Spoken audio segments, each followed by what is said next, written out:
like all bubbles or paradigm shifts, the mentality that did exist, we don't have to worry about inflation, cash is a safe place, and so on, gets a shock. There's a punch in the face. There's been a 40-year bull market, and there's a punch in the face to all investors. We're going through it as Jeremy describes.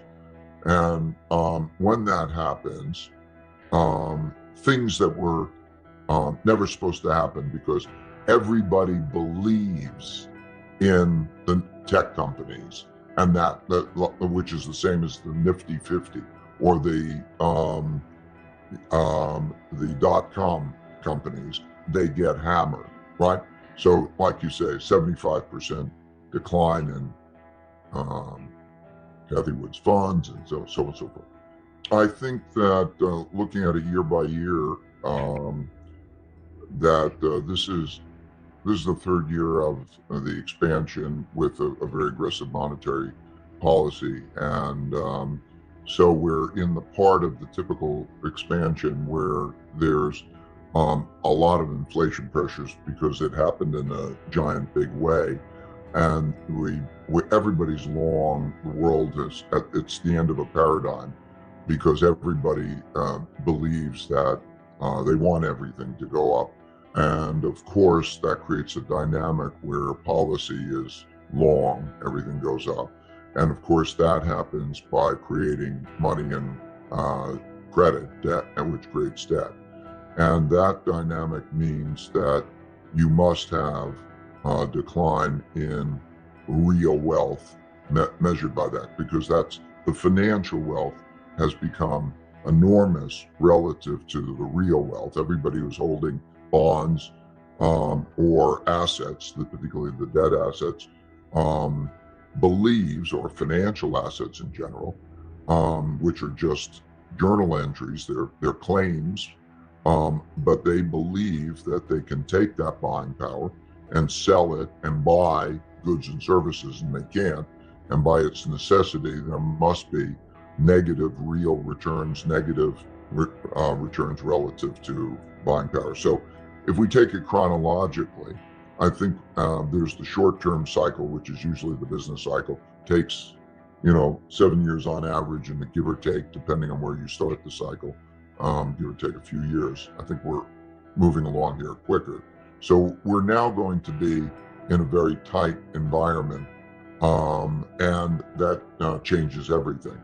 So when we look at the returns of equities, and we look at the well-being of companies, you see that the cost of interest relative to the expected returns of equities creates a squeeze on equities, changes the economics. A lot of borrowing has been done at much lower interest rates and so on. The return on equity for a company and versus the return, the cost of debt is changing, and all of those things are changing. And that causes the adaptation. So we're in the beginning of that adaptation. That is most similar, I think, to the 1970s period. It becomes financial. So I think as we'll come to the 2022 elections, and that'll have economics and markets as a big impact. So we'll be in the 2022 elections. I think that you'll see greater political extremism coming out of that. Moderates are leaving, and even those who are running are populists. Populists are people who will fight to win and will not accept losing, and will fight for their constituency. So you'll see more populism of the left and more populism of the right.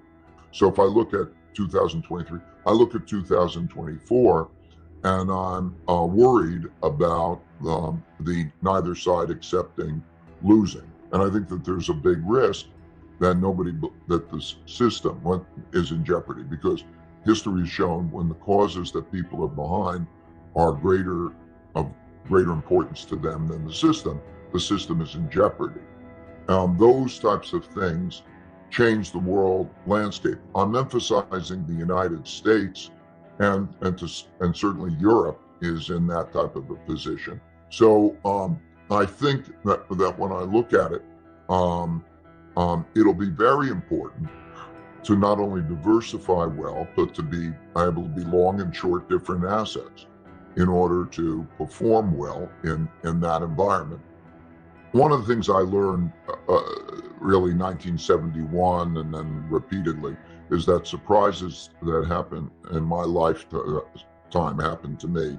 Many cases were for things that didn't happen in my lifetime but happened in prior lifetimes, such as in 1971, I was clerking on the floor of the New York Stock Exchange.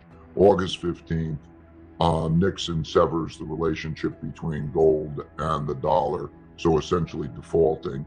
And I walked on the stock exchange. I said financial crisis, and I would expect it to be down a lot. It was up a lot. I studied history and found that the exact same thing happened in March 5th, 1933, with Roosevelt doing the same thing basically on the radio. And then I understood things better. So what happened for me over the last number of years is there are three big things that are happening in my lifetime that didn't happen. And I actually found that with research 5. So the first is debt creation and monetization of that and how it's carried through the system. The second is the amount of internal political, social, economic conflict that is now going on. And the third is the rising of a great power to challenge the existing world order and the existing world power, China, and the geopolitical in which, when I was born in 1949, and 4 years after the New World Order began in 45, and the United States, of course, was a much more dominant country then, had 80% of the world's gold, 50% of the world's economy, the monopoly on military power because of nuclear and all of that, and it's declined on a relative basis, and that led me to do research, which I needed to do the last 500 years of research to follow. I wanted to study the rise and decline of currencies, reserve currencies, and their empires, and I went back. And in doing that, I also discovered that their acts of nature actually had bigger effects than the first three of those, even with the wars, because of droughts, floods, and pandemics. And I know that you really have thoughts about climate change and its effects, so I'll be interested in hearing those, because I think that's a factor. And then number 5 was the greatest, of course, is man's capacity to adapt and invent, because in one way or another, if you look at that, per capita income rises, living standards rise over periods of time.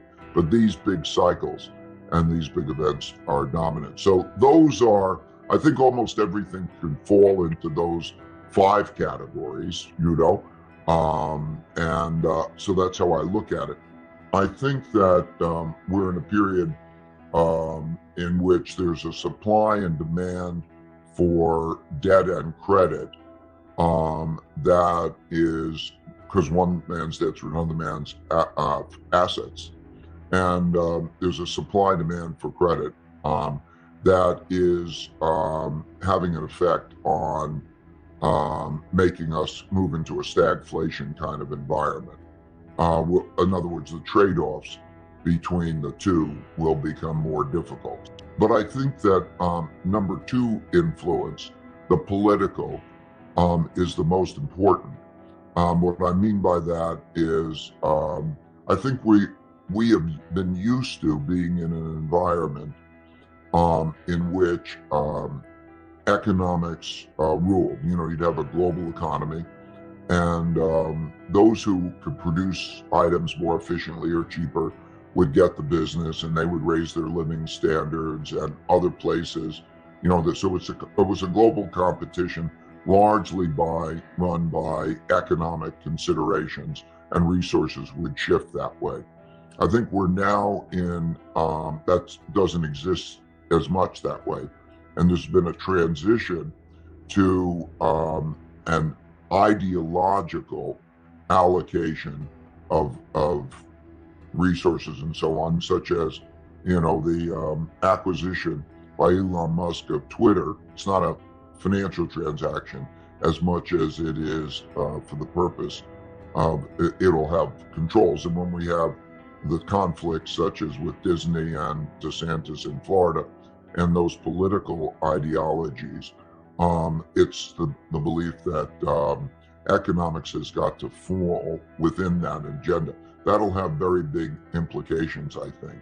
And then, of course, this external. So I've been rambling here a little too long, threw a few things on the table.